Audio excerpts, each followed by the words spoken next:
राष्ट्रपति मुर्मू के 14 सवालों पर सख्त हुए सीजीआई गवई ने लिया एक्शन। 5 जजों की अर्जेंट बेंच बिठाई। आपको बता दें कि भारत के इतिहास में ऐसा पहली बार होगा कि सुप्रीम कोर्ट राष्ट्रपति के सवालों के जवाब बंद लिफाफे में नहीं बल्कि सुप्रीम कोर्ट की हियरिंग में देगा।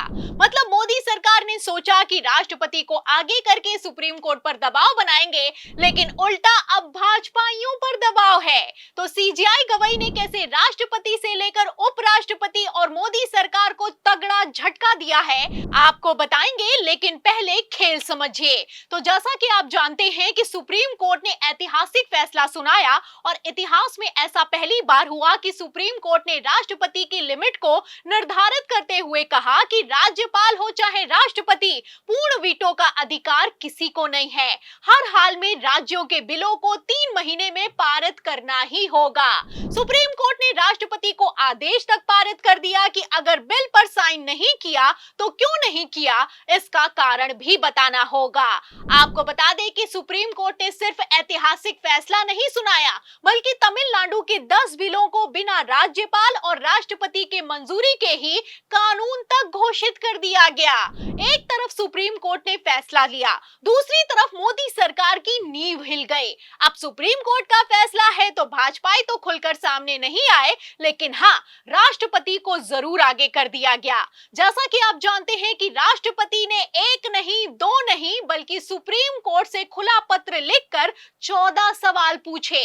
राष्ट्रपति ने कहा कि सुप्रीम कोर्ट ने संविधान से बाहर जाकर काम किया है। सुप्रीम कोर्ट ने आखिर किस हक से राष्ट्रपति को आदेश दिया है? मतलब पहले तो राष्ट्रपति बोल रही थी, 14 सवाल कर रही थी, लेकिन उसके बाद लगातार उपराष्ट्रपति धनखड़ ने क्या किया, आप जानते हैं। धनखड़ ने तो सारी की सारी हदों को पार करते हुए यहां तक कह दिया कि संसद ही सुप्रीम है।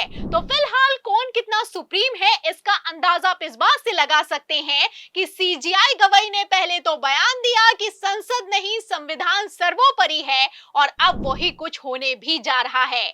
आपको बता दें कि बड़ी खबर निकलकर सामने आ रही है कि सुप्रीम कोर्ट ने अपने ही ऐतिहासिक फैसले पर एक्शन ले लिया है। खबर देखिए लाइव लॉ की, देखिए इसमें लिखा भी हुआ है कि विधेयकों की स्वीकृति की समय सीमा पर राष्ट्रपति के संदर्भ पर 22 जुलाई को सुनवाई करेगा सुप्रीम कोर्ट। तो सुप्रीम कोर्ट सुनवाई करेगा, सुप्रीम कोर्ट एक्शन लेगा और सुप्रीम कोर्ट राष्ट्रपति के 14 सवालों समेत धनखड़ को भी तगड़ा जवाब देगा। आपको बता दें, तमिलनाडु के मामले में 2 जजेस की बेंच ने फैसला सुनाया। इस बेंच में शामिल थे जस्टिस जेबी पारदीवाला और जस्टिस आर महादेवन। लेकिन अब इस पूरे के पूरे खेल को सीजीआई गवई ने पलट दिया है। सीजीआई गवई ने सख्त एक्शन लिया है, अर्जेंट बेंच बिठाई है और इस बेंच में सीजीआई गवई खुद शामिल है। खबर आप देख भी सकते हैं, लाइव लॉ की खबर में लिखा भी हुआ है कि chief justice of India B R Gavai, justice Suryakant, justice Vikramnath, justice P R Narasimha और जस्टिस एएस चंद्रूकर की संविधान पीठ इस मामले पर सुनवाई करेगी। तो बड़ी सुनवाई होने वाली है और इस सुनवाई में सीजीआई गवई ने खुद कमान संभाली है। अब ऐसे हालातों में राष्ट्रपति के 14 सवालों का क्या होगा और उपराष्ट्रपति का क्या होगा, ये देखना दिलचस्प होगा। आपको बता दें, एक तरफ जहां राष्ट्रपति ने सुप्रीम कोर्ट से 14 सवाल दागे, वहीं दूसरी तरफ उपराष्ट्रपति धनखड़ ने किसी तरह की कोई कोर कसर नहीं छोड़ी है। सुप्रीम कोर्ट को लगातार टारगेट किया गया है। जगदीप धनखड़ ने तो यहां तक कह दिया है कि सुप्रीम कोर्ट अनुच्छेद 142 का न्यूक्लियर बॉम्ब की तरह इस्तेमाल कर रहा है। आपको बता दें, जो राष्ट्रपति और राज्यपाल की टाइम लिमिट को निर्धारित किया गया है, इसके लिए सुप्रीम कोर्ट ने अनुच्छेद 142 का इस्तेमाल किया है। ये वो अनुच्छेद है जिसका इस्तेमाल करके सुप्रीम कोर्ट अगर चाहे तो वो किसी पर भी एक्शन ले सकता है और जो चाहे वो फैसला सुना सकता है। 142 की अगर बात की जाए तो 142 के ही तहत 22 जुलाई को सीजीआई गवई 5 जजों की बेंच के साथ सुनवाई भी करने वाले हैं। अब जब एक बार फिर से अनुच्छेद 142 का इस्तेमाल होगा तो राष्ट्रपति का क्या होगा, मोदी सरकार का क्या होगा, उपराष्ट्रपति धनखड़ का क्या होगा, ये देखना अपने आप में दिलचस्प होगा।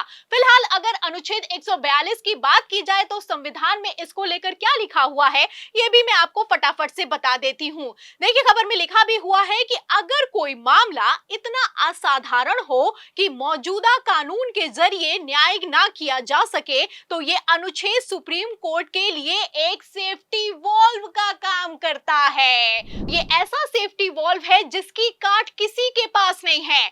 आपको बता दें कि सुप्रीम कोर्ट ने इसी 142 अनुच्छेद के तहत 22 जुलाई की सुनवाई की तारीख को मुकर्रर कर दिया है। जैसा कि आप जानते हैं कि विपक्षी राज्य सरकारों के बिलों को राष्ट्रपति हो चाहे राज्यपाल हो, वो लटकाकर बैठे रहते हैं। अब इसी पर सुप्रीम कोर्ट ने ऐतिहासिक फैसला सुनाया तो मोदी सरकार की हालत खराब है, क्योंकि राज्यपालों के दम पर विपक्षी राज्य सरकारों में किस तरीके से भारतीय जनता पार्टी खेला करती है आप जानते हैं। अब ये खेल एक तरफ जहां फेल हुआ, वहीं दूसरी तरफ राष्ट्रपति ने 14 सवाल पूछ लिए। 14 सवाल निकलकर सामने आए तो सुप्रीम कोर्ट ने तुरंत तो किसी तरह का कोई जवाब नहीं दिया, लेकिन हाँ, गर्मी की छुट्टियां होने के तुरंत बाद सीजीआई गवाई ने सबसे पहले सुनवाई अगर किसी की करनी चाहिए है तो वो है राष्ट्रपति के 14 सवाल। तो सुनवाई की डेट फाइनल होने के बाद खबरें तो चलाई जा रही हैं कि राष्ट्रपति की आपत्ति से बदलेगा सुप्रीम कोर्ट का निर्णय। तो निर्णय तो नहीं बदलने वाला है। फिलहाल इसी निर्णय को लेकर अब उपराष्ट्रपति से लेकर राष्ट्रपति की हालत खराब दिखाई दे रही है। फिलहाल जिस तरीके से सीजीआई गवाई ने कमान संभाली है, ऐसे हालातों में आपको क्या लगता है कि सुप्रीम कोर्ट के ही ऐतिहासिक फैसले पर सीजीआई गवाई 22 जुलाई को क्या फैसला देंगे? इस सवाल के जवाब में इस पूरी रिपोर्ट पर, राष्ट्रपति से लेकर उपराष्ट्रपति की हालत पर और मोदी सरकार के खेल पर जो भी आप सोचते हैं हमें कमेंट बॉक्स में जरूर लिखें। वीडियो को ज्यादा से ज्यादा शेयर करें, हमारे चैनल को लाइक करें, सब्सक्राइब करें, ज्वाइन करें। फिर मिलती हूं अगली खबर के साथ, तब तक के लिए धन्यवाद।